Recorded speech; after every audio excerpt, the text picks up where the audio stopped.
ગુજરાતમાં 4 દિવસ બાદ માવઠાની આગાહી છે। 18 અને 19 માર્ચે પડી શકે છે કમોસમી વરસાદ। વરસાદને લઈને હવામાન વિભાગની આગાહી। 18 માર્ચે કચ્છ, બનાસકાંઠા, પાટણમાં વરસાદની શક્યતા છે।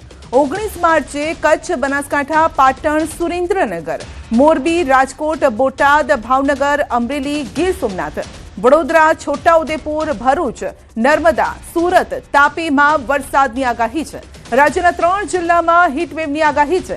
કચ્છ, રાજકોટ, સુરેન્દ્રનગરમાં હીટવેવની આગાહી છે।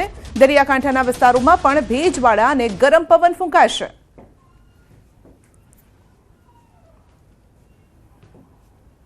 बारिश का भी संभावना रहेगा इसी 7 दिन में।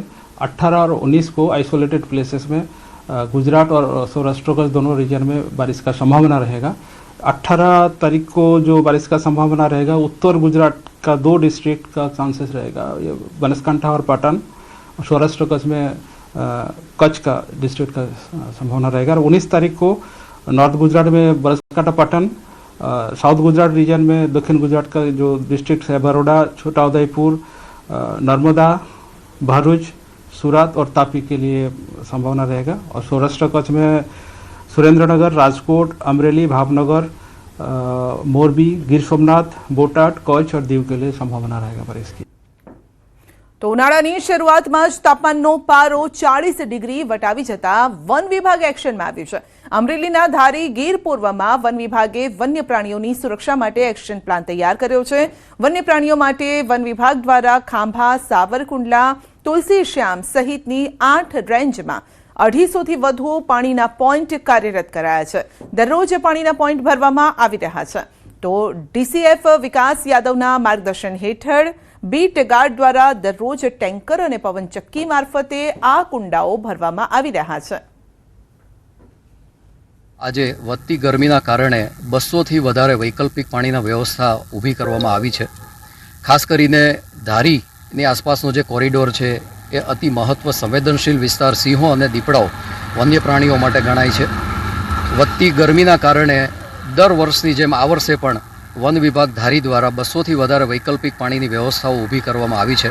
ખાસ કરીને ધારીથી નજીકનો જે વિસ્તાર છે, આંબળી સફારી પાર્ક, એમાં ખાસ કરીને વન્ય પ્રાણીઓ માટે ફુવારા, પાણીના ફુવારા અને એર કુલરની પણ વ્યવસ્થા ખાસ કરીને કરવામાં આવી છે।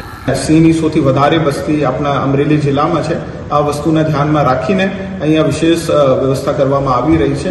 એમના માટે પ્રાકૃતિક जो अपना सोर्सेस है, मांदड़ा અને કુટિયા, એમનો મેન્ટેનન્સ પણ કરવામાં આવી રહ્યો છે। એમને જોડે જો આપણા સોલર ઉર્જા થી સંચાલિત આપણા પાણીના પોઈન્ટો હોય અને પવનચક્કીઓ હોય અને અમુક એવા વિસ્તારો જ્યાં દુર્ગમતા હોય, અહીંયા ટેન્કરથી પાણી પણ ભરવામાં આવી રહ્યો છે। પોલીસ બંદોબસ્તમાં નીકળેલા વરઘોડા મામલે બબાલ થઈ છે। પાટણના સરસ્વતીના વાડ ગામમાં જૂથ અથડામણ થઈ છે। 2 જૂથ વચ્ચે અથડામણ થઈ, કેટલાક લોકો ઘાયલ થયા છે। ઘાયલોએ ગામમાં બનેલા બનાવ અંગે કર્યા છે આક્ષેપ। ગામમાં વરઘોડો કાઢવા પર પ્રતિબંધ છે। તો લગ્નના વરઘોડા માટે પોલીસ બંદોબસ્ત માંગ્યો હતો। શુક્રવારે પોલીસ બંદોબસ્ત સાથે વરઘોડો નીકળ્યો। કેટલાક લોકોએ મંડળી બનાવીને હુમલો કર્યો હતો। વરઘોડાની અદાવતમાં 2 જૂથો બાખડવા લાગ્યા। જૂથ અથડામણ બાદ ગામમાં બંદોબસ્ત ગોઠવવામાં આવ્યો। એટલે કાલે અમે બંદોબસ્ત માજી અને વરઘોડો કર્યો, બરાબર। એટલે કાલે કોઈ લોકો આગા ના થયા। ઓમ એવાને પેતરો હતો કે આ લોકોનો વરઘોડો ના થાવો જોઈએ। મંદિરમાં પી જાય એ છતાં એ લોકોએ મંદિરમાં પથ્થરમાર કર્યો અથવા તારિયા, લાકડીઓ, તરવેલીઓ આવું લઈ અને અમારા બધાએ 25 માણસોને ઈજા કરી। પોલીસ બંદોબસ્ત હતો પણ પોલીસવાળાથી કોઈ કાબુમાં નથી રહ્યા। વધુ અપડેટ મેળવીશું સંવાદદાતા અશરફ પાસેથી। જી અશરફ, વરઘોડો કાઢવા મામલે 2 જૂથ સામસામે આવી ગયા। બિલકુલ સંધ્યા, ઘટના સરસ્વતીના વાયડ ગામની છે, જ્યાં એક જ સમાજના 2 જૂથ વચ્ચે જૂથ અથડામણની ઘટના બની છે।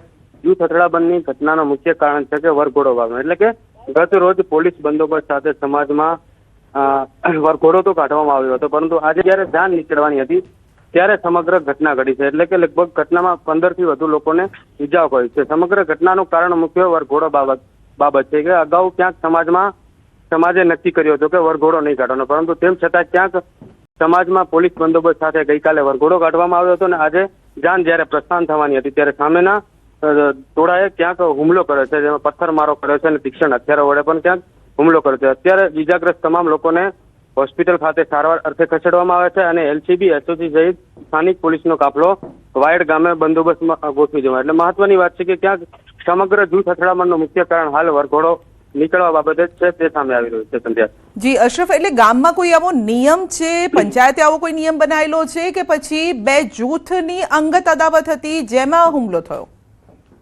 બિલકુલ સંધ્યા, હજી સ્પષ્ટ કારણ એવું કોઈ આવ્યું નથી કે સમાજે જ નક્કી કર્યું હતું કે ગામમાં વરઘોડો કોઈ કાઢવો નહીં, પરંતુ હાલ જે વિગત મળી રહી છે ક્યાંક બંને જૂથમાં અંગત અદાવતના કારણે સમગ્ર ઘટના ઘટી છે. એટલે કે કોઈ સામેના જૂથવાળાને અને આ બંનેને કોઈ બાબતને લઈને અગાઉ કોઈ ઝઘડો સામાન્ય થયેલો હતો, તે જ બાબતે ક્યાંક વરઘોડો ના નીકળવાની બાબત હતી. એટલે કે ગઈકાલે પોલીસ બંદોબસ્ત સાથે વરઘોડો તો નીકળ્યો, પરંતુ આજે જ્યારે પોલીસ બંદોબસ્ત ક્યાંક થોડું હતું તે દરમિયાન જાન પ્રસ્થાન થઈ રહી હતી. તે દરમિયાન સામેના ટોળાએ ક્યાંક હુમલો કર્યો છે. હુમલાની ઘટનામાં 15 થી વધુ લોકોને નાની મોટી ઈજાઓ થઈ છે. એટલે હાલ કહીએ તો ક્યાંક બંને જૂથની અંગત અદાવત જ કારણ હોઈ શકે તે સામે આવી રહ્યું છે. સંજય જી અશરફ, આપનો આભાર.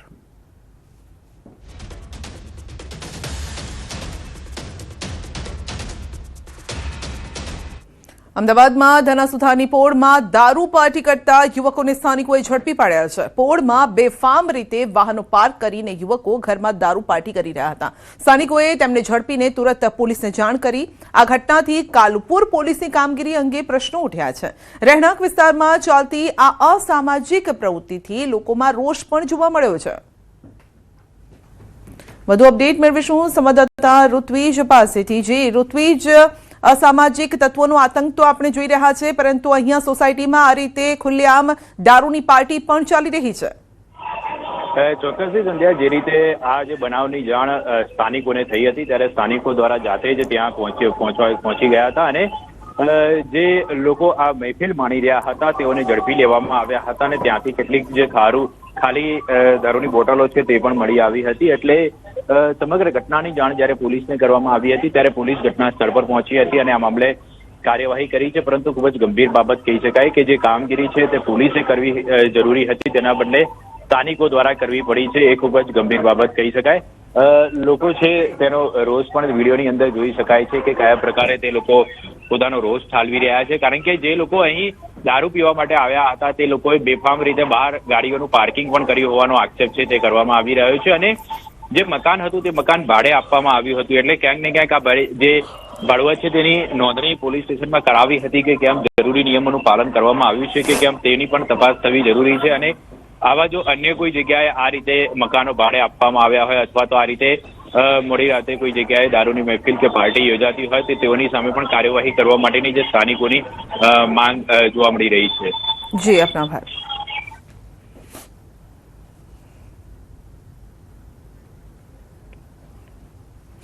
ભાજપના જ ધારાસભ્યએ ખોલી તંત્રની કામગીરીની પોલ. ગેરકાયદેસર ખનનના કારણે મૃત્યુ થતાનો આરોપ લાગ્યો છે.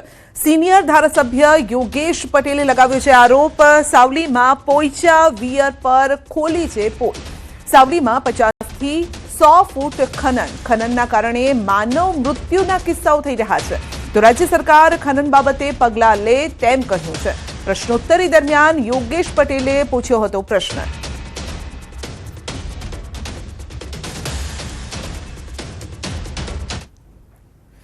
ડેમ અને તળાવ લિંક કરવા માટે સરકાર મોટી યોજના લાવી છે. રાજ્ય સરકાર દ્વારા દાંતીવાડા ડેમ અને સીપો ડેમ લિંકની મંજૂરી મળી ગઈ છે અને સરકારે ₹119 કરોડના ખર્ચે લિંક કરવા માટે ફાળવણી કરી છે. અને આ યોજનાથી સીપો ડેમમાં પાણીનો સંગ્રહ થશે, પાણી દરિયામાં જતું અટકાવી શકાશે. સીપો ડેમમાં કાચી કેનાલ મારફતે ડેમ ભરવાની વહીવટી મંજૂરીને લઈને ડીસા સહિત ધાનેરા તાલુકાના ગામડાઓને ફાયદો થશે. બનાસકાંઠા જિલ્લાના બે સૌથી મોટી જીવાદોરી એટલે દાંતીવાડા ડેમ અને સીપો ડેમ, આ બંને લિંક કરવા માટે ઘણા સમયથી એની સર્વે એજન્સીઓ એના કનકુડ લેવા, એના એલિવેશનો લેવા, એને લિંક ક્યાંથી કરી શકાય, કેટલું સંપાદન કરી શકાય તેની તમામ કામગીરી પૂર્ણ કરી અને આજે 119 કરોડની યોજનાને રાજ્ય સરકારે મંજૂરી આપી છે. ગેસ સંકટ વચ્ચે સૌથી મોટા રાહતના સમાચાર. એલપીજીને લઈને સૌથી મોટા ખુશખબર છે. તો એલપીજી જહાજે એટલે કે બીજા એલપીજી જહાજે હોર્મુઝ પાર કર્યાનો દાવો કરાઈ રહ્યો છે. ભારતના બીજા એલપીજી ટેન્કર જહાજે હોર્મુઝ પાર કરી સરકારી સૂત્રોના હવાલાથી આ દાવો કરાયો છે. શિવાલિક પછી નંદા દેવી જહાજ હોર્મુઝ પાર કરી ચૂક્યું છે. ઇન્ડિયન નેવીએ બંને જહાજને એસ્કોર્ટ કર્યા છે. હોર્મુઝ પાર કરીને ખુલ્લા સમુદ્રમાં પહોંચ્યા છે આ જહાજ. મુંબઈ અથવા તો કંડલા બંદરે આવી શકે છે આ જહાજ. તો એલપીજી જહાજ અહીં પહોંચી શકે છે. બંને જહાજમાં 40,000 ટનથી પણ વધુ એલપીજીનો જથ્થો છે તેવો દાવો કરવામાં આવી રહ્યો છે. તો બંને જહાજથી 60 લાખ જેટલા ઘરેલું એલપીજી સિલિન્ડર ભરી શકાય છે. બંને જહાજ સુરક્ષિત રીતે ભારત તરફ આગળ વધી રહ્યા છે.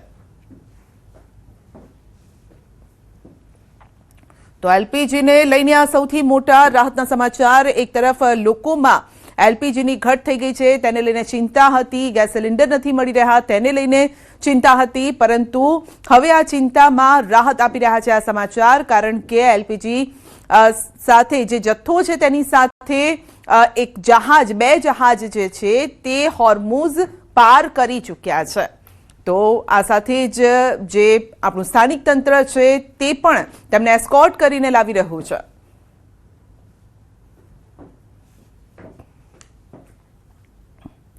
અરવલ્લીની વાત કરીએ તો ગેસ એજન્સી બહાર લોકોની લાગી છે લાઈન. ભિલોડામાં ગેસના બાટલા માટે લોકોનો રઝળપાટ. 3 દિવસથી લાઈનમાં ઊભા રહેવા માટે લોકો મજબૂર છે. એજન્સીમાં જરૂરિયાત કરતાં ઓછી બોટલ આવતા મુશ્કેલી વધી છે. ભારે ગરમી વચ્ચે લોકો લાઈનમાં લાગ્યા છે. ગેસના બાટલા ન મળતા લોકોમાં રોષ પણ છે.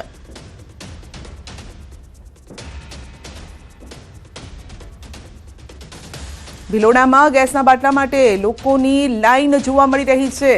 લોકો પણ અત્યારે પેનિક થઈ ગયા છે કે આગળના સમયમાં એલપીજી ગેસ મળશે કે નહીં. તો પહેલેથી જ એડવાન્સમાં તેઓ બુકિંગ પણ કરાવી રહ્યા છે અને લાઈનમાં લાગી ગયા છે. હું સવારમાં લગભગ 9 વાગ્યાથી લાઈનમાં ઊભો છું ગેસના બાટલા માટે, અને આપ જોઈ શકો છો ગેસના બાટલા માટેની કેટલી લાઈન છે ને કેટલી અછત છે. તો બિરોડામાં ગેસના બાટલાની કેમ અછત પડે છે એ કંઈ ખ્યાલ આવતો નથી. તો એની યોગ્ય તપાસ કરી અને દરેકને ગેસનો બાટલો મળે એવી વ્યવસ્થા ગોઠવવા વિનંતી છે. અહીંયા 3 દિવસથી ગેસનો બાટલો લેવા આવું છું. 3 દિવસથી પાછો જાઉં છું. સવારના 7 વાગ્યાના આજે ઊભો છું તડકામાં, ખાવા પીવા વગર, નાસ્તા કર્યા વગર. તોય કંઈ નંબર મળે નહીં. એક જ ગાડી આવેલી છે, બાટલા મળતા નથી. 3 દિવસથી ધક્કા ખાઉં છું ભિલોડા ગામમાં. ઈંધણની પરિસ્થિતિ વચ્ચે અમદાવાદ કલેક્ટરની એડવાઇઝરી જાહેર કરાઈ છે. સમય પહેલા એલપીજી સિલિન્ડર બુક ન કરવા માટે અપીલ કરાઈ છે. સર્વર લોડ ઘટાડવા માટે એડવાઇઝરી જાહેર કરાઈ છે. ઘરેલું એલપીજી માટે જાહેર કર્યો છે નંબર. રાંધણ ગેસની બચત માટે સોલાર કુકરનો ઉપયોગ કરવા માટે પણ સલાહ અપાઈ છે. પેટ્રોલ ડીઝલ બચાવવા માટે પબ્લિક ટ્રાન્સપોર્ટ ઉપયોગ કરવાની પણ અપીલ કરાઈ છે. તો ગેસની બચત માટે હવે કયા કયા ઉપાયો આપણે કરી શકીએ તે અંગે ખાસ સૂચન આપવામાં આવી રહ્યું છે.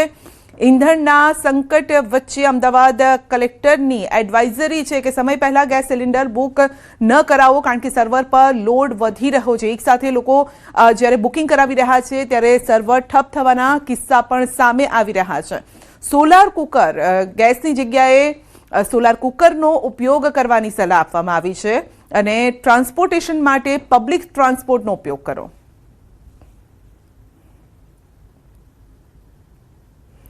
ઈરાન અને હિઝબુલ્લા તરફથી સતત ઇઝરાયલ પર મિસાઇલ અને રોકેટ હુમલાઓ કરવામાં આવી રહ્યા છે અને જેનાથી ઘણું નુકસાન પહોંચ્યું છે. પરંતુ અહીં રાહતની વાત એ છે કે ઇઝરાયલમાં દરેક જગ્યાએ બોમ્બ શેલ્ટર હોવાના કારણે લોકોના જીવ બચી રહ્યા છે. અને આવી જે ઘટના સામે આવી છે, એક ઘર પર મિસાઇલ પડી અને જેના કારણે ઘર તહેસ નહેસ થઈ ગયું. સદનસીબે ઘરના લોકો શેલ્ટર હોમમાં હતા અને તેથી તેમનો જીવ બચી ગયો. પરંતુ મિસાઇલ પડ્યા બાદ ઘરમાં બધું જ વેરવિખેર થઈ ગયું.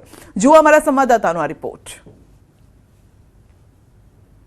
मैं इसराइल में इस वक्त उस जगह पर हूं जहां पर एक मिसाइल गिरा है और हर तरफ से तबाही हुई है। लेकिन मैं आपको बता दूं, इस घर के अंदर उस वक्त एक महिला थी, लेकिन उसकी जान बच गई क्योंकि वो अंडरग्राउंड बंकर में थी, जिसे ये बॉम्ब शेल्टर कहते हैं। तो उसका मतलब है कि जब सायरन बजती है तो यहाँ के लोग जो बॉम्ब शेल्टर में जाते हैं उससे उनकी जान बचती है। नहीं तो जो तबाही यहाँ इस घर की हुई है, यहाँ पे बचना लगभग नामुमकिन था।